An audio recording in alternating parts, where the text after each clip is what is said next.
Аны Атамбаев баштаган да бул сөздү. Ачык элечи. Ошондон бери эми, конечно, айтып атышат. Кээде мен дагы айтып калам да. А президент чим керек болбойбу? Ишенесизби? Кээ депутаттар даже жүрөгү ооруп, кээ депутаттардын даже инфаркт болгон. Аны сындаганда. Аны мени чакырышып, сен тияк менен бияк менен сүйлөшпө. Биз менен так эле биз менен тиз менен макулдашат. Биримдиктенби же каяктан? Биримдиктен. Анан чындыгында мен өзүм кетип калгам да. Анан арызды жазып, мен бир нерсени түшүндүм да, бул иш жакшы менен бүтпөйт. Айлыксыз бизнес жок депутаттарга өтө оор экен. Бул экономикалык амнистия эмес, бул экономикалык откуп. Амансыздарбы, Супер ТВ каналынын көрүүчүлөрү. Эфирде кайрадан саясий коктейль берүүсү. Бүгүнкү эфирибиздин коногу Жогорку Кеңештин 2 жолку депутаты, анан жана чим киргеле, балгыле деген сөздөргө рамкага сыйбай турган активдүү депутаттардын бири Дастан Бекешев болмокчу. Дастан мырза, студиябызга кош келдиңиз. Саламатсызбы? Саламатсызбы. Жогорку Кеңеш референдум өткөрүү мыйзам долбоорун чүдөгөндө эле неме аралыгындагы 10 күндү сактабай туруп, 2 жана 3 кароодо бир карап өткөрүп койду да. Эми бул мыйзамдын тагдыры эмне болот, келечеги эмне болот? Бири-бириңер менен жыйындар залынан тышкары дагы депутаттар сүйлөшүүлөр, талкуулар болуп атабы? Мисалы үчүн мындай болбойт, биз регламентти буздук, эртең ушундай кине коюлат бизге, тиги бу дегендей сөздөр болду. Эми кандай болот бул мыйзамдын тагдыры, келечеги? Сүйлөшүүлөр албетте болот. Мындай выступлениеда эмес, мындай отуруп алып сүйлөшөбүз албетте. Бирок Конституцияда норма бар да, депутаттар добуш үчүн жоопкерчиликке тартылбайт деп.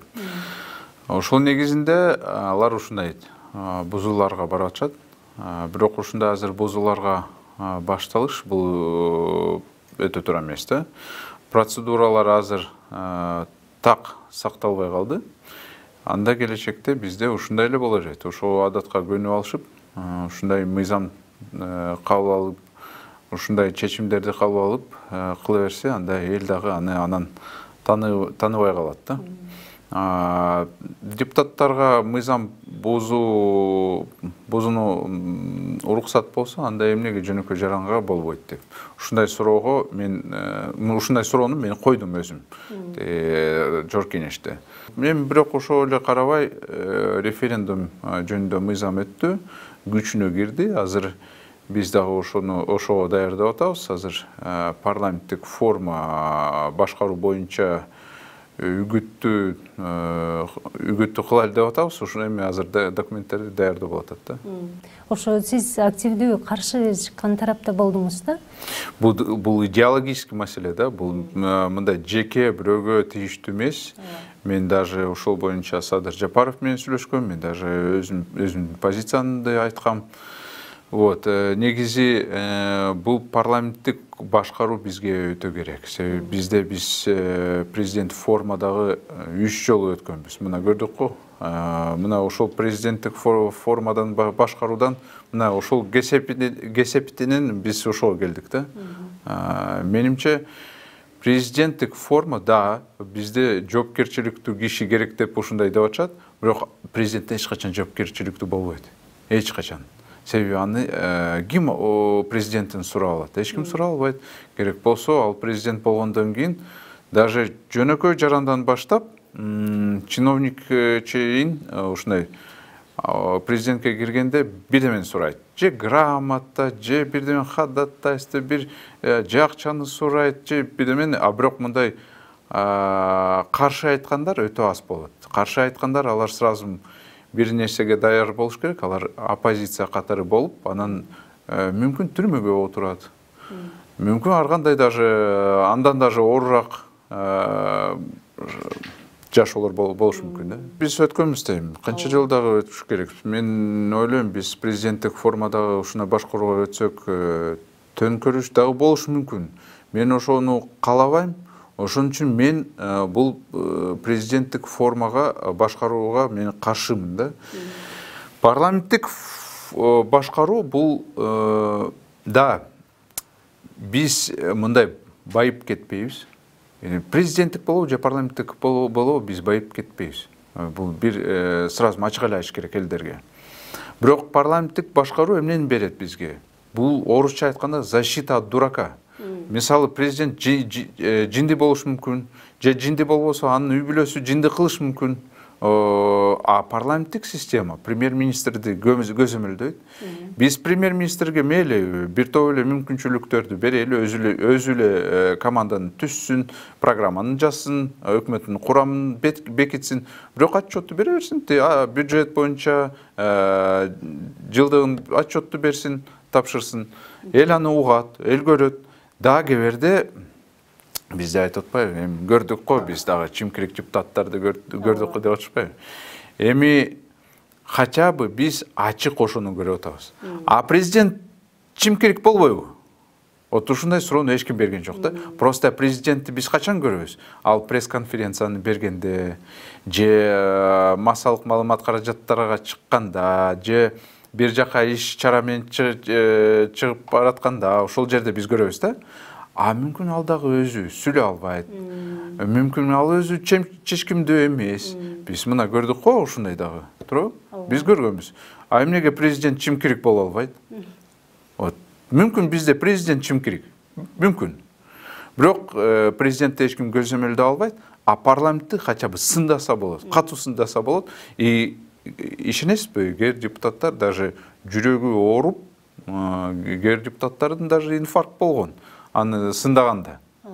Мен билем, просто фамилияларды аттап азыр тура эмес болот го.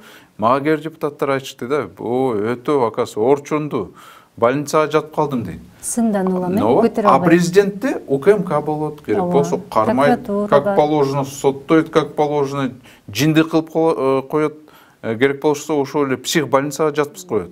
А депутаттар андай кылган жок. Туурабы? Анан дагы айтышат, партия бул бизнес болуп калды дейт. Ооба, бул дагы туура. Мен азыр партияларга мындай айтып атам да, биз жаңы системага өтүш керекпиз. Эми жөн эле парламентаризм болбой калды деп ошондон качып, бул туура эмес өзү. Өнүккөн мамлекеттер жөн эле парламентаризмге барган эмес. Алар билишкен, бул идеалдуу система эмес, бирок бул эң жакшы система. Азыркы болуп аткан жашоодо бул эң жакшы система. Партиянын бизнести сындырса болот, оңой эле. Мындай, мен даже кээ партиялардын жетекчилери менен сүйлөштүм да. Ар бир региондордо өзүнчө тизмет сунуштасын элге. Мисалы Бишкекте там 10 киши болобу, 100 киши болобу, Бишкектеги. Көлдүн өкүлдөрү болсун. Ошол жерде тизме отделин болсун. Ошондо партиялар биригип баштайт. Себеби, мисалы, мекенчил партияны алайлычы. Аларга баары бир болот, лишь бы партия өтүш керек да, туурабы? Мисалы, Бекешев чакырат, Бишкекте мындай таанымал киши деп ушундай айтышат да. Биринчи орунду аласың, Бишкекте мейли депутат болосуң. Зато биздин программаны сен аткарасың, тапшырманы берет партия как положено. Зато мына ар бир региондон киши чыгат. Партийный бостор жөн эле кассаны тизме үчүн акчаны албайт. Себеби мага уже баары бир да мен керек болсо 15-чи киремби, 20-чи киремби, мен ошол рейтинг менен эл мага добушту берсе, именно конкретно ошол партияда, партиянын ичинде мени көрсөтсө, биринчи болсун, экинчи болсун. Мага мен зачем партиянын жетекчиге $500 000 берип, мен өзүм ошону айткам. Бул действительно система кичине уже бизде прогнившая система болуп калды да. Да, ошону ондосо болот, менимче. Мына азыр дагы Садыр Жапаров айтып атат го, биз одномандаттуу ушундай кылабыз. Мына мен айткан система бул даже партия аркылуу кылса болот. Одномандаттуу болсо биздин борбор биякта Бишкектен башкара албайсың. Себеби мисалы Баткенде экинчи тур болушу мүмкүн. Көлдө мисалы обнулирование болушу мүмкүн, жокко чыгарылыш мүмкүн, туурабы?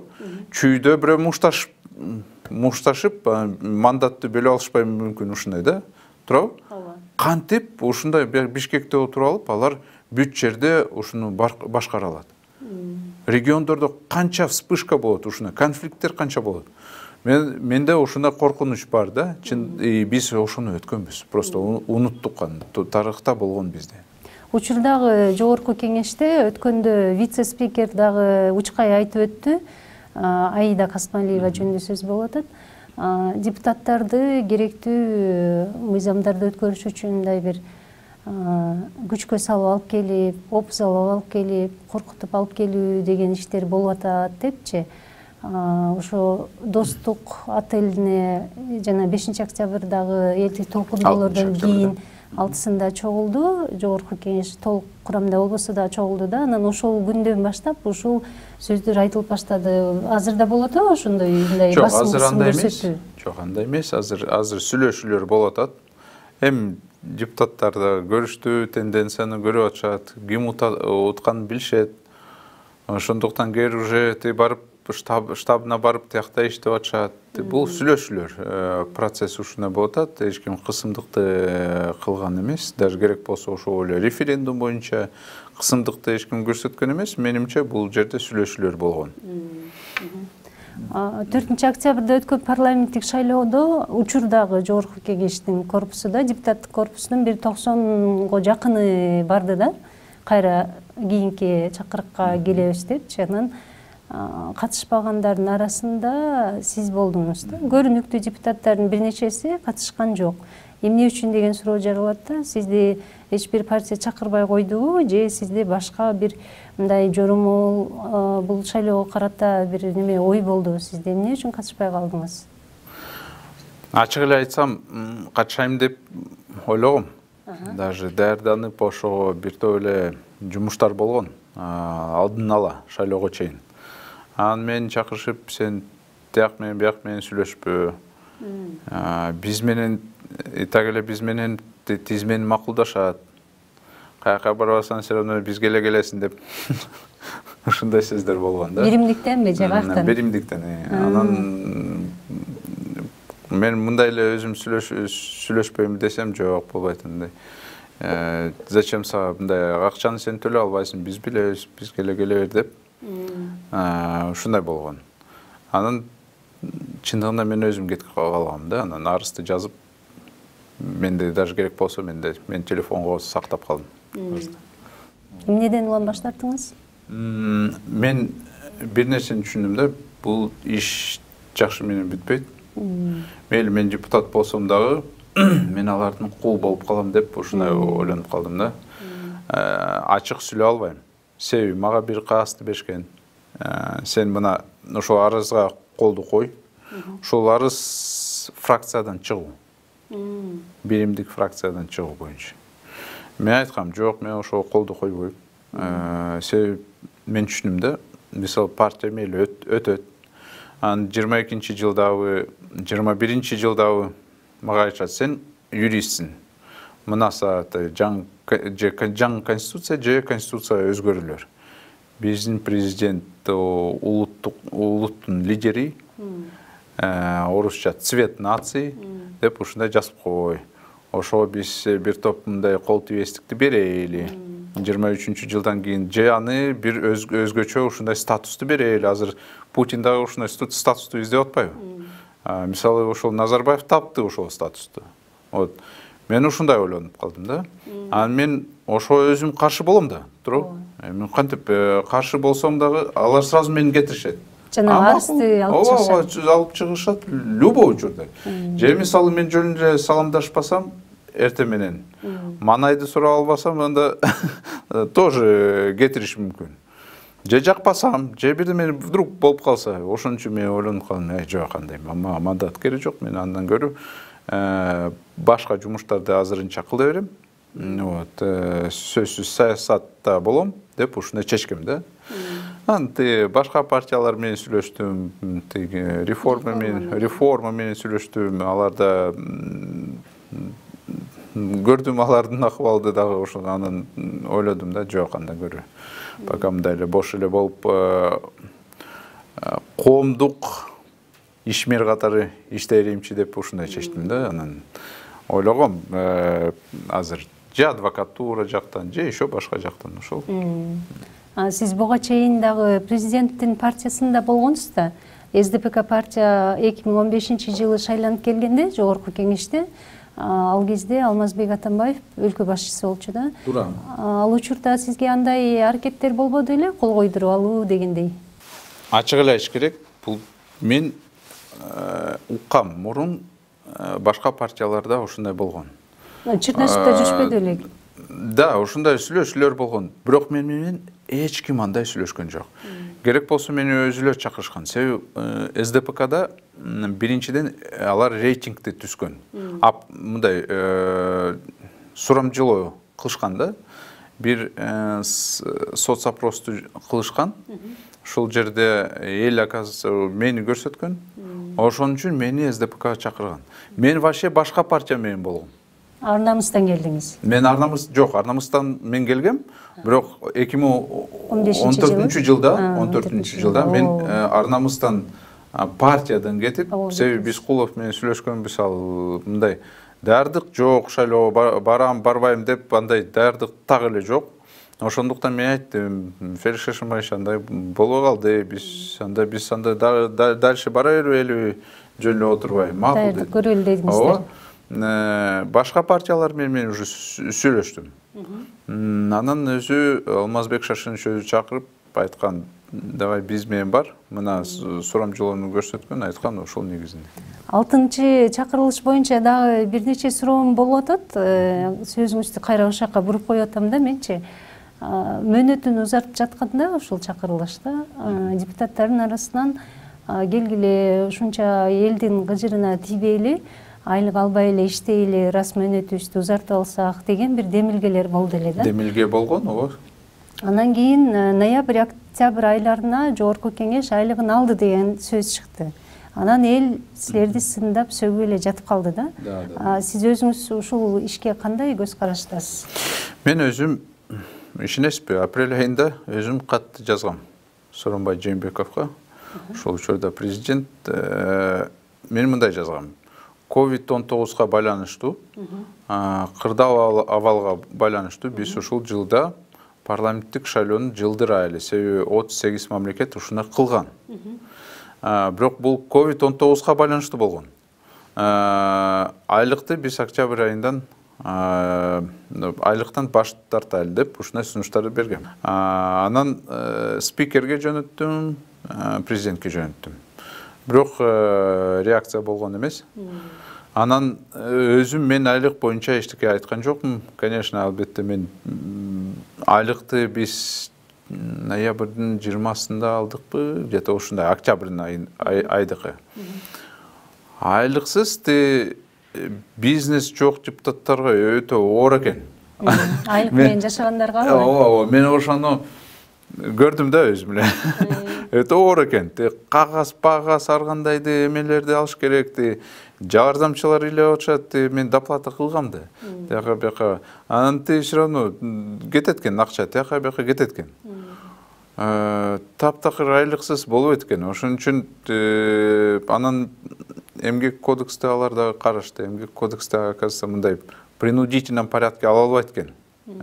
Только ихтиярдуу түрүндө сен арызды берип, ошондо эле айлыктан баш тартсаң болот. Эми бизде бир топ бизнесмен депутаттар алар башты тартышкан, алар ак үйдү ремонтуна жөнүшкөн да. Түшүндүм. Өмүрбек Текебаев ушул берүүгө сизден мурун майкке келип кетти эле, сиздин коллегаңыз азыр жогорку кеңеште. Ошол киши айтты да, мен келерки жылды коррупционерлер үчүн 5-жылы деп атап атам депчи. Ал акыркы учурдагы бийликтин экономикалык амнистия боюнча бир аракеттерин жакшы бир негиздүү сындап кетти да. Сиз кандай кабыл алып атасыз бул аракетти? Чын эле коррупцияны гүлдөтүп койгон жатабызбы? Эмне болуп атат? Бул экономикалык амнистия эмес, бул экономикалык откуп. Ушундай айтса болот да, орусча. Себеби бул жерде амнистия жок. Бул жерде сен акча көбүрөөк бересиң, анан жоопкерчиликтен качасың. Бошотуласың. Бошотуласың. Акча жок болсо отурасың. мына. Туура мамилеби мамлекет менен кызматкерлердин ортосунда? Идеяны мен так эле түшүндүм, идеясы туура эле. Чындыгыначы мындай жөн эле түрмөдө кармабай, себеби бизде действительно мына карасак 9000 киши отурат экен. Идея туура эле, бирок ошол эле жөн эле акчага карабай эле, менимче биз индивидуальный порядка караш керекпиз. Мисалы ошол эле Матраимовду жөн эле мындай жиберип, бул туура эмес өзү. Кое берүү туура эмес атасы. Бул туура эмес өзү. Мен ошо Матраимов боюнча сөздү улантайын деп атам. Реакция жарандар түзгөн митингдер өтүп атты былтыркы жылы кыштын ызгарына карабай, депутаттардан чыгып аткан сиз болуп аттыңыз да. Анан Матраимов боюнча сөздөр айтылганда коомчулуктун талабын мурдагы президент Сооронбай Жээнбеков факты бергиле деген фраза менен чектелип кутулуп атты да ошол күнгө чейинчи. Анан эмне болду? Ал кишини АКШ алдыдагы коррупционер деген кара тизмеге ал кишинин өзүн анан жубайын киргизип койду. Анан азыр биздин коопсуздук кызматы УКМК дагы АКС бул иш боюнча тергеп, коррупция деген кине менен ал киши 2 миллиард сом төлөөгө макул болуп келишимге келишип, анан 688 миллион сом төлөдү деп айтылып атат да учурдачы. Ошондо демек Матраимов өзүнүн коррупциялык иштерге тиешеси бар экендигин моюнга алды деп кабыл алыш керекпи бул ишти? Алды да. Эгер алса, анда Сооронбай Жээнбеков ким болуп калды? Ошол кылмышты жабуучу, кылмышты калкалоочу болдубу? Аны Сооронбай Жээнбековго ушундай суроону бериш керек да. Бирок менимче биз мындай азыр жөн эле ишти ачып алып, анан Сооронбай Жээнбековду жокко тартайлы десек, бул ушундай эле боло берет да бизде. Биз ушундан адаттан кеч керекпиз, себеби болбой калат. Чындыгында бизде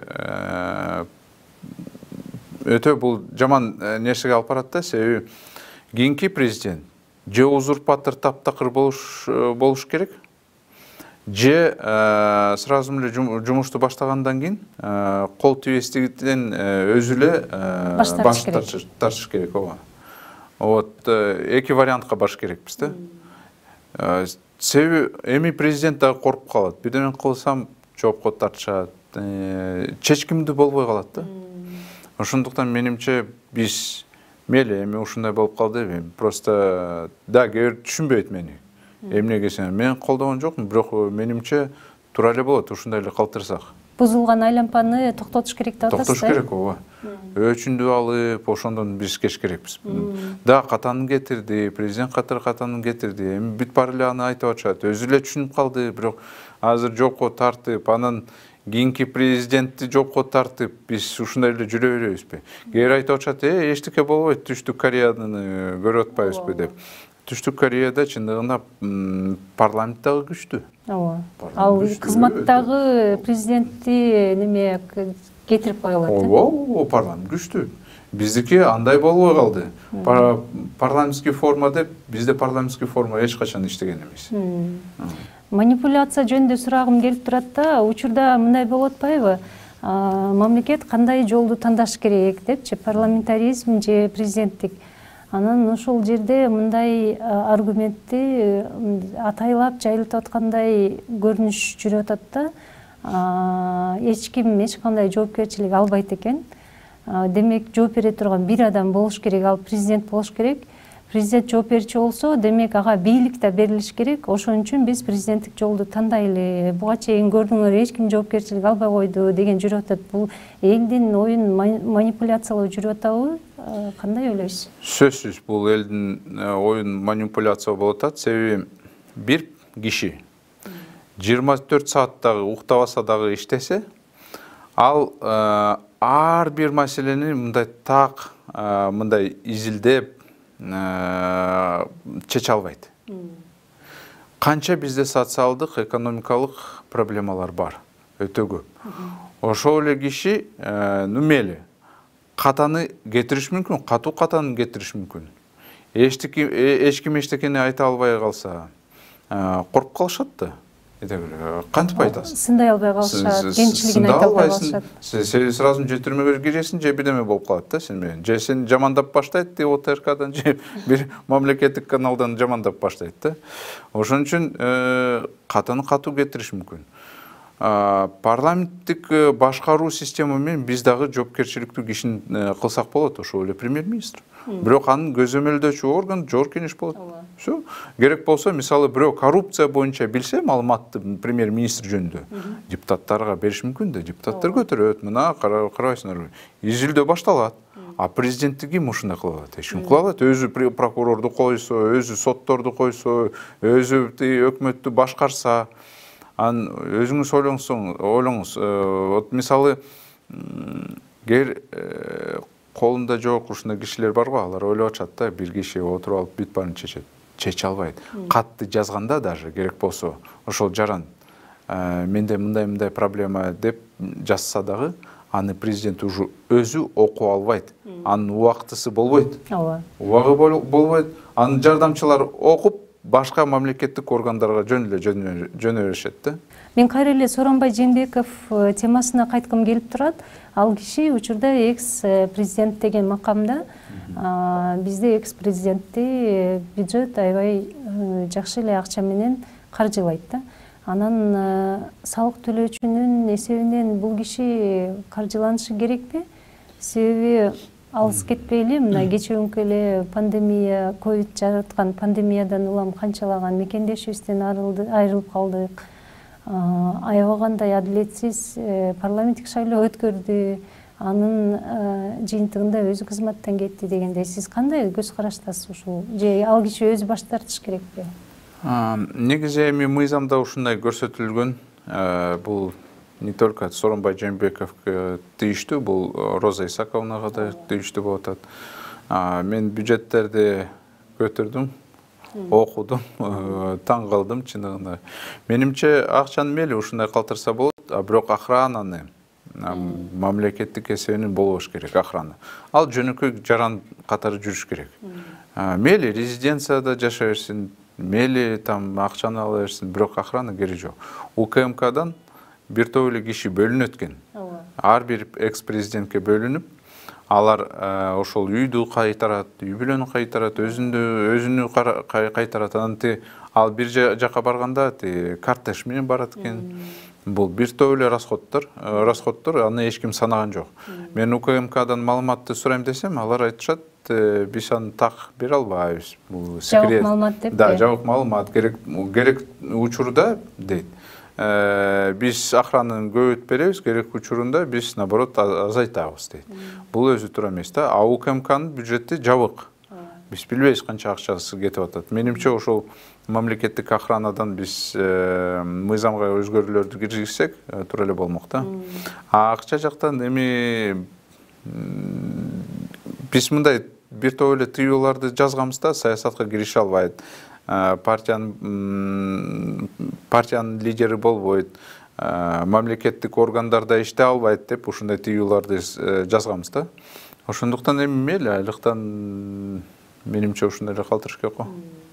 Кээ макул болбойт го, бирок ушундай менимче ушундай да. Вот мамлекеттик охрана сөзсүз аны алыш керек. Чимкирик деген сөз ушу 6-чакырылышка аябагандай мындай бетине эле балчайта жазылып калды да. Сиздин дарегиңизге айтылбайт болуш керек ал нерсе. Айтылбайт деп ишенем да. Бул сөз сизди териктиреби? Аны Атамбаев баштаган да бул сөздү, ачык элечи. Ошондон бери эми конечно айтып атышат. Кээде мен дагы айтып калам да. Моюна алам, мен кээде өзүм эле айтып калам. Жин келгенде өзүм эле айтам да. Мисалы Конституцияны чыгарганда мен өзүм орусча твиттерде жаздым. Жаздыңыз. Мына жөн эле айтылган эмес чимкириктер деп. Далилдедиңер деп. Ооба. Эми кое турса болмок да, билбейм. Сабаса дагы эми ойлонуш керек да, эми каяка колду коюп атам. Амындай окубай эле мен эмнеге таң калдым. Мейли окуса, колду койсо мейли, мен түшүнөт элем. Бул окуп, түшүнүп, колду койгон. Да, действительно, значит, колдойт бул нерсени. Кер таптакыр окубай эле жөн эле колду коюшту да. Бизде андай депутаттар аз эмес. Вот мен ошондо өтө кейдим да, анан ойлонуп калдым да, действительно чим керектер. Булар ушундай кыла берсе, действительно керек болсо мамлекетти сатыш мүмкүн. Ушундай коркунуч бар. Сизди сындаш керек болгондо бир нерсени алып чыгышат. Жана азиздер жана дүлөйлөр коомун экиге бөлүп атат. Бул киши мамлекеттик кызматта жүргөн киши аралашпаш керек эле. Эми митингге чыккандардын лозунгдарын айтып атам да. Анан ошол нерсе сиздин ал коомго кийлигишип атканыңыз, көзөмөлдөп атканыңыз чынбы? Мындай болгон да. Бизде ошол коомдо мен дагы мүчөмүн да. 25 жыл bir kişi жетектеген. Мен аны тийген жокмун, просто анын маалыматтар түшүп баштады. Арыздар, ошол эле азыр митингке чыгып атышпайбы? Ошол эле кишилер мага келип алып, сен бизге жардам берип кой деп. Карабайсыңарбы, ушундай мени түртүп. Жардам берип кой, текшер, мындай болуп атат. Макул, мен кантип жок дейм, туурабы? Кантип жок дейм. Мен өзүм така үйлөрдү, бир топ үйлөрдү курууга жардам бергем. Бишкекте, Ошто, Жалабатта. Бирок мен мындай квартираларды бөлүшкөнгө киришкен жокмун. Таптакыр, менде андай укук жок. Бирок ошону текшергенде, жесин бир топ эле чыкты да. Мурунку төрагасы өзүнүн туугандарга берип, аялына, башкаларга берип, ушундай болгон да. Мага дагы берем деген. Мен ачык эле айтайымчы. 2015-жылда мен ошону изилдөө кылайм дегенде ал мага квартираны сунуштаган. Сүйлөшүүгө, макулдашып алалы деди да, Ключту дагы берген. Квартираны алда тинчөтүр деп. Мен байкемиме ачкычты берген. Мен азыр биринчи жолу мына ачык эле айтып атам ушуну. Вот, ачкычты берген. Мен айттым, мага андай болбойт. Мен ошол учурда командировкага кетип калдым, мен жардамчыга тапшырманы бердим. Алып барып бер бул ачкычты, мага керек жок деп койдум да. А уже даже керек болсо токтом, по-моему, чыгарган да. Ушуна үй бөлүнсүн деппи. Анан мен айттым, мага как раз мен командировкага чыкканда, вот прям ошол күндө мага бир киши келген. Квартираны сурап, өзү ата-энеси жок. Вот, көзү начар көрөт. Мен айттым, мына, вот бул балага андан көрө лучше ушул балага берсин. Мен даже рекомендательный письмону жаздым. Мен киреше албайм, рекомендательный жаза берем. Эми ата-энеси жок, ошол муктаж киши, ошол жардам бергиле деп ушуну жазгам да. Катты бердим, и все, кеттим командировкага. Хорошо, ошол кишиге хотя бы берди, ошол балага. Мен ошого ыраазы болдум да. Бирок текшергенде бир топ эле проблема чыкты. Анан вообще дагы казсак, тиякта жерлерди бир топ эле сатты да. Анан булар митингке чыккандар мага эмнеге наразы болуп атышат? Себеби сен бизге үйлөрдү берген жоксуң. Бирөөдөн мен акасы барып тартып буларга бериш керекмин да. Бир аял жүрөт, дайыма эле кулак укпагандарды коргойм деп Бактыгүл деген эже бар. Ал мага мурун эле келген, анын байкеси түрмөдө отурган. Түрмөдөн чыгар деген. Мен кантип чыгарам мен түрмөдөн? Анын кулагы укпайт, мындай тиндей өзү баңгизат менен бирдемен кармалган да. Кантип мен чыгарам? Мен айттым, эже чыгара албайм мен. Ошондон бери ал мага наразы эле. Жеке тааныш үчүнбү? Ооба. Это 100%, 100%. Керек болсо. Каяка ал азыр дагы эле финполицияга барып, ал дагы эле мына Сыймык Чапкеевди кыйнап атышат да. Бекешевди кармагыла, жоопкерчиликке тартып койгула. Ал өзү билет, мен таптакыр тиякта даже тийишим жок да. Ал мурунку төрагасы кылган, бөлгөн, мен даже киргишкен жокмун. Вот. Анан ошондон бери ишенесизби? Бир нерседен мен азыр мындай ойлонуп калдым да. Үйлөргө эмнеге кириштим, вообще ошол үйлөрдү салып. Бирок кээ бирде рахматын айтат. Башкаларга жардам бердиңиз да. Вот да, вот алар рахмат айтышат. А зато 1000 киши наразы болуп атышат да, бизге берген жоксуң. Кантип эми 90 квартиранын үй ушундай болсо 1000 кишиге кантип мен берем? Баары наразы тарап калат деп атасыз. Ооба, ошондон бери мен үй боюнча таптакыр уже айткым келбей калды, ачык эле айтсам. Вот. Эки чакырылышта иштедиңиз 2010-жылдан бүгүнкү күнгө чейин жогорку кеңеште эмгектенип келе жатасыз, эл өкүлү катары. Анан ошол аралыкта бир акча алып добуш берип, кайсы бир олуттуу иш боюнча да, же бир жана лобби деген нерсе бар эмеспи? Ошондой нерсеге кириштиңиз беле, мындай бир? Эми ачык эле айтсам, мен бир жолу бир мыйзам долбоорду колдогом. Анан ошону колдогондо, действительно, мен принципке жарашат, бул монополияга каршы болгон мыйзам. Анан бир депутат мени кабинетке чакырган. Белек катары давай мен сага маркин берейинчи деп чыгаратпай конвертти. Мен айттым, жок, кандай болбойт. Биз мына чогуу иштесек, кантип берип атасыз? Анан эртең эле мени уят болбоймбу деп. Алган жокмун. Жок, мен тарынам анда. Жок, мен албайм дедим. Разычылык катары же алдынан берип атып аны? Просто разычылык. Сен колдоп бериң. Мен айттым, бул жөнүндө мен колдогом. Мен ойлогон эмесмин. Даже ойлогон эмесмин силердин деп, лобби деп ушуна ойлогон эмесмин. Алган жокмун. Бирок наоборот, тескерисинче бул депутат мени даже сыйлап баштады өтө. Даже ишенесизби, мен даже ушул депутаттын дарегине азыр катуу эле сөздөрдү айтып атам. Катуу. Мисалы акчаны алып алсам. Азыр айта алмак эмессиз. Конечно. Баягы ун, буудай продукцияларга байланыштуу эмеспи бул иш? Жок, башка. Эмеспи?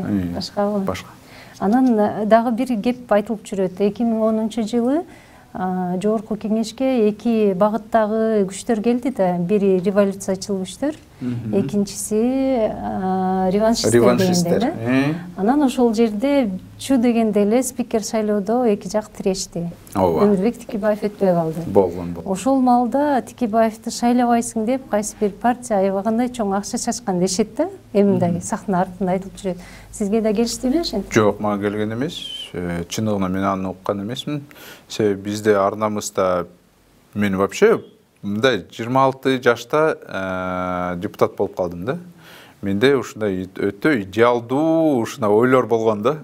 Саясатта күчтүү кишилер, алар акчаны албайт деп. Ушундай ойлогом, ачык элечи.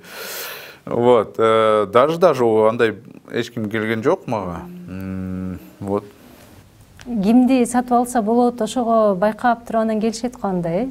Сиздей сүйлөгөндөргө абайлап барышат. Ошондайларга вообще таптакыр келбейт. Даже керек болсо кээ купуяларды айтпайт. Бирок мен купуяларды мындай действительно сүйлөшкөндө мен аны сактайм, аны публикага чыгарбайм.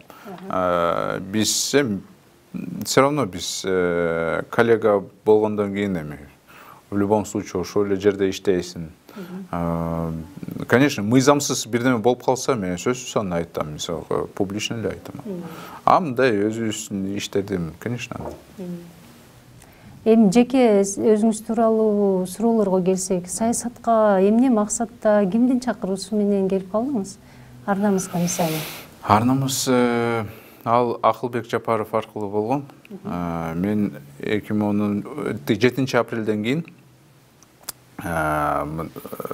бир топ партиялар менен сүйлөшкөм. Кээ партиялар акчаны сурашкан. Ошон үчүн мен арнамызга барганда Акылбек Жапаров менен жолугуп калдым. Мен экономикалык министерстводо иштегем. Ошол учурда Жапаров министр болчу. Ал өзү менин жумуштарды дагы көргөн, өзү баалаган. Аны айткан, давай бизге как раз ушундай кишилер керек деп, өзү мени сунуштаган. Анан Феликс Шаршымбаев менен сүйлөшүп, мени арнамызга киргизген. Акчасыз, таптакыр, тыйынды алган эмес, керек болсо наоборот үгүт жумуштарга акчаны наоборот алар жардам беришкен. Анан кийинки чакырылышта Атамбаевдин командасына келип калдыңыз. Мен аны айтып бердим. Айтып бердиңиз. Ошол учурда Атамбаевдин командасы эки жейкке бөлүнүп калды да. Жээнбеков тарап, анан Атамбаев тарап болупчу. Сиз ортодо калдыңызбы, же кайсы жейкке өтүп кеттиңиз, эмне болду? Ушул күнгө чейинки сиздин позиция бул планда? Менин позиция мындай да, жаткан кишини тепкилеп болуп өтө тура эмес. Ошон үчүн мен андай кылган эмесмин. Жамандап кече эле ошол кишиге кабинетке кирип, эртеңкиси күндө аны жамандап андай эмесмин мен. Ошон үчүн мен ушундай жумуштарга мен качкан жокмун. Анты 2018 жылда, мисалы, тест боюнча биз маселени караганда, эл аралык аудит өтсүн деп ушундай мен токтомго сунушту бердим. Бир топ эле депутаттар менден суранышкан, алып салчы. Сунушту алып сал деппи? Мен алган жокмун, бирок өтпөй калды да. Тарых үчүн бизде эл аралык аудит болсо, менимче бир топ эле маселе ачылат эле. Себеби бул ТЭЦ боюнча башка бул саясий иштер болчу. Чисто саясий иштер. Аны сотко тапшырманы беришкен, это и так белгилүү да. Да, ТЭЦтин реконструкция боюнча кээ бир айтып атышат, ошондон смог болуп атат бизде Бишкекте, мына абасы ушундай таза эмес деп. Мүмкүн андай. Ошого, конечно, жоопко тартыш керек. Это проблем жок. Башка проблема болуп атат да, бул кредит кандай колдонгон, бүт бар ошону эл аралык аудит келгенде, ал өзү объективный ушунан бизге маалыматты берсе, тура эле болмок да. Азыркы иликтөөбүз бир тараптын кызыкчылыгы, бир тарапты куугунтуктоо максатында жүрүп калды. Ушундай эле болуп калды. Чындыгында ушундай эле болуп калды. Ошо эле Атамбаевдин кол тийбестик боюнча токтом болгондо 2018 жылда, мыйзам эмес, токтом. Мен каршы чыккам. Менде добуш берүүнүн жыйынтыктары бар. Мен өзүм андай эмесмин да, биз сүйлөшкөндө, мисалы бирөө менен мен мындай жөн эле кидать кылып андай кыла албайм. Менде бир топ принциптер бар. Ошон үчүн мен ойлойм, аны сакташ керек. Жогорку кеңешке келерде мен партиялар менен сүйлөшүүлөр жүргүзгөм деп атпайсызбы? Саясатка аттанганда эмне кылсам деген планыңыз бар эле? Ошол нерсе 10 жыл аралыгында кайсы бир процентке аткарылдыбы? Аткарылды. Мен мындай ойлогом, мен башка мүмкүнчүлүгү чектелген адамдарга дагы үлгү катары болом деп, үлгү көрсөтөм деп ушундай ой менен баргам. Анан кээ бир мүмкүнчүлүгү чектелген адамдардын маселелерди чечем деп ошол менен баргам да. И кээ бир айтып атышат, эчтеке кылган жок. Жок, андай эмес. Бир топ эле маселелер чечилди чындыгындачы. Мына ошол эле персоналдык ассистенттер төлөмдү алып атышат. Ошол эле бизде бир топ эл аралык макулдашуулар кабыл алынды. Мен канча ошол чуркадым. Да керек болсо ошол эле үйлөр, мына азыр ошол үйлөр боюнча талашып жүрүшөт го. Ошол эле боюнча канча мүмкүнчүлүгү чектелген адамдар жардамды алышты. Стипендияны канча мен эл аралык уюмдарды бияка киргиздим. Алар стипендияны беришип, мына успешный, ийгиликтүү ушундай студенттерге. Мына дагы азыр ошол жумуштарды аткарабыз, азыр кылабыз. Бир топ эле жумуштар болгон чынында. Ошон үчүн сизде Брайль араби менен кыргыз китептер чыгып баштады. Мен өзүм окудум аны. Ошол эле добуш берүү болгондо атайын бюллетендер чыгарылып баштады. Бир топ эле материалдар дагы. Светофорлорго ушундай үйүн чыга турган ушундай оборудование коюлуп баштады.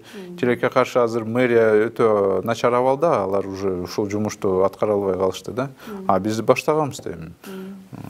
Ошо эл аралык уюмдар менен иштешкениңиз үчүн сизди мындай батышчыл деген сын ээрчип жүрөбү? Мындай. Бир дагы тыйынды берсе. Батышчыл. Америка бул кишини каржылайт, ошон үчүн мындай сүйлөйт деп эле сындай беришет го сизде? Ой, ишенесизби? Менде даже өзүмдүн даже бир дагы машинам жок. Кызматтык машина менен жүрөсүз? Кызматтык жардамчылар тамашалайт да. Кээ депутаттардын жардамчылар керек болсо, мына Lexus менен жүрүшөт, биз маршрутка менен дагы эле жүрөбүз деп ушундай тамашалайт да. Сиз ошо мындай мүмкүнчүлүгү чектелген биздин коомдун бир бөлүгү бар да. Анан ошолордун өкүлү катары кыргыз коомчулугунда ошол эле жогорку кеңеште жашоо канчалык ыңгайлуу же ыңгайсыз?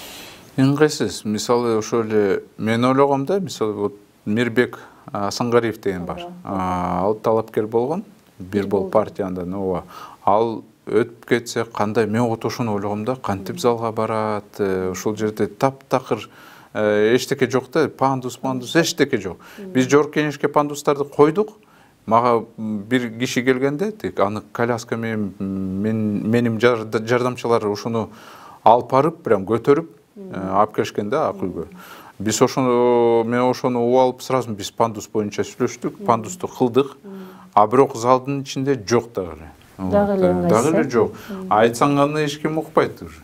Мен бүгүн сиз менен маектешип атып, кыргыз тилиңиз аябай жакшырып калганын байкадым да. Дастан Бекешев 2010-жылдагы, анан бүгүнкү күндө айырмасы аябай чоң. Үйрөнүп атасызбы, окуп атасызбы, эмне кылып атасыз? Мен 2016-жылда кыргыз адаби, кыргыз тили деген китептерди Брайль араби менен окудум. Ошол жерде кичине сөздөрдү дагы билип калдым. Кээ сөздөр кантип жазылат, жазганы билип калдым. Вот ошондон бери кичине мындай жакшы болуп калды. Демек өз алдынча үйрөнүп атасыз. Ооба. Бизде вообще үй бүлөдө кызыктуу да. Апам мисалы орусча сүйлөй албайт ал. Кыргыз тилдүү адам. Кыргызча эле сүйлөйт. Биз биякта мына шаарда өсүп, орусча көбүнчө орустар менен достошуп, ушундай болуп калганбыз да. Бул сиз мектепте орусча окуганыңыз үчүн ушундай болуп калды, орус тили. Бул дагы таасирин берди. А бирок эң көп таасирин берген бул бизде кошуналар орусча сүйлөгөндөр көп болчу. Биз балалык кезинде только орустар менен ойноп ушундай эле. Кызыңыз бар экенин билебиз. Депутаттын үйүндө гендердик теңчилик кандай ишке ашат? Жубайыңыз, келинчегиңиздин мындай үй тиричиликтеги түшүгүн канчалык сиз кошо тартышасыз? Жок, андай эмес. Мен кээде тамашалам, керек болсо полду жууп алайынбы. Бирок кээ жумушту өзүң кыла албайсың да. Просто меники түшүнүктүү да. Ошон үчүн көп аялым кылат да. Келинчегиңиз өзү иштейт, же үйдө? Азыр алар Америкада. Азыр Америкада, себеби ал өзү Кыргызстандын жараны. Кээ мага мындай жазган да. Мен фейк маалымат жөнүндө мыйзам долбоорго каршы болгондо, алар айтышат, жазган да мындай жалган маалымат деп. Анын аялы мына Промдо иштейт дейт. Промдон акчаны алат, ошон үчүн бул мыйзамды ушундай колдобой жатат. Да, ушундай. Бул жалган маалымат, чындыгында ал жөнөкөй эле кыргыз жаран. Сизге рахмат, Дастан мырза. Сизге да рахмат. Түшүнөм, азыр жогорку кеңеште иштеген депутаттардын убактысы аябай тартыш, бирок ошого карабай, жок дебей келип өзүңүздүн пикириңизди, позицияңызды билдирип бердиңиз. Чоң рахмат. Чоң рахмат сизге да. Ушун менен бүгүнкү берүүбүздү жыйынтыктайбыз. Дастан Бекешев мырза менен биздин маекти super.tv.kg сайт аркылуу көрө аласыз. Же болбосо Super TV YouTube каналынан, ошондой эле жаңылыктар Super TV YouTube каналдарынан көрө аласыздар. Кийинки көрүшкөнгө чейин сак саламат болуңуздар.